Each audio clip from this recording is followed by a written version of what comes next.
মহান বিজয় দিবসে ভারতের শীর্ষ দুই রাজনৈতিক নেতার সামাজিক যোগাযোগ মাধ্যমের পোস্ট ঘিরে আলোচনা তৈরি হয়েছে। মঙ্গলবার ভারতের প্রধানমন্ত্রী নরেন্দ্র মোদী ও বিরোধী দলীয় নেতা রাহুল গান্ধী আলাদা আলাদা বার্তায় 1971 সালে যুদ্ধকে ভারতের বিজয় হিসেবে উল্লেখ করলেও কোথাও বাংলাদেশের নাম বা স্বাধীনতার মূল প্রেক্ষাপট উঠে আসেনি। 1971 সালে 16 ডিসেম্বর দীর্ঘ 9 মাসের রক্তক্ষয়ী মুক্তিযুদ্ধের মধ্য দিয়ে পাকিস্তানি হানাদার বাহিনীর আত্মসমর্পণের মাধ্যমে স্বাধীনতা অর্জন করে বাংলাদেশ। যুদ্ধের শেষ পর্যায়ে মুক্তিযোদ্ধাদের সঙ্গে যোগ দেয় ভারতীয় সেনাবাহিনী। সেই কারণেই ভারতও দিনটিকে নিজেদের বিজয় দিবস হিসেবে পালন করে থাকে। তবে ঐতিহাসিকভাবে এই দিনটি মূল বিজয়ী ছিল বাংলাদেশের, কারণ এই দিনেই জন্ম নেয় স্বাধীন বাংলাদেশ। এবং বিজয় দিবস উপলক্ষে ফেসবুকে দেওয়া পোস্টে নরেন্দ্র মোদী লেখেন যে বিজয় দিবসে আমরা আমাদের সেই সাহসী সেনাদের স্মরণ করছি, যাদের সাহসিকতা ও আত্মত্যাগে 1971 সালে ভারতের এক ঐতিহাসিক বিজয় নিশ্চিত করেছিল।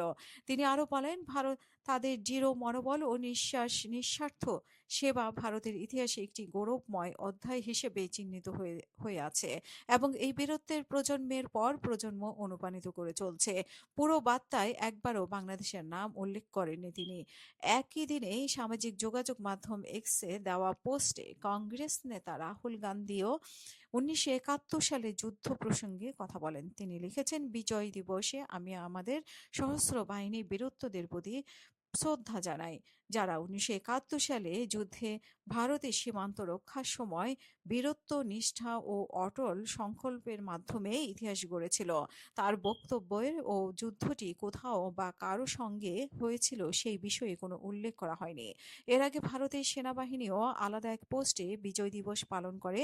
সেখানে মুক্তিযোদ্ধাদের বীরত্বের কথা উল্লেখ করে বলা হয় যে মুক্তি বাহিনীর সঙ্গে কাঁধে কাঁধ মিলিয়ে ভারতীয় সেনারা লড়াই করেছিল এবং এই যুদ্ধে দক্ষিণ এশিয়ার মানচিত্র বদলে দিয়ে নতুন রাষ্ট্র বাংলাদেশের জন্ম হয়।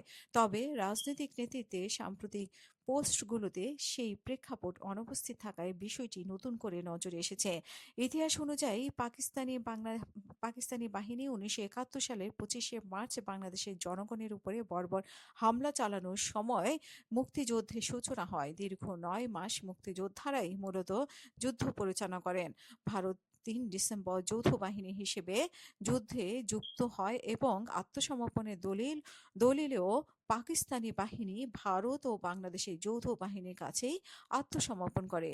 এই বাস্তবতার পরিপ্রেক্ষিতে বিজয় দিবসের পোস্টে বাংলাদেশের নাম না থাকায় অনেকেই ইতিহাসের অসম্পূর্ণ উপস্থাপন হিসেবে দেখছেন।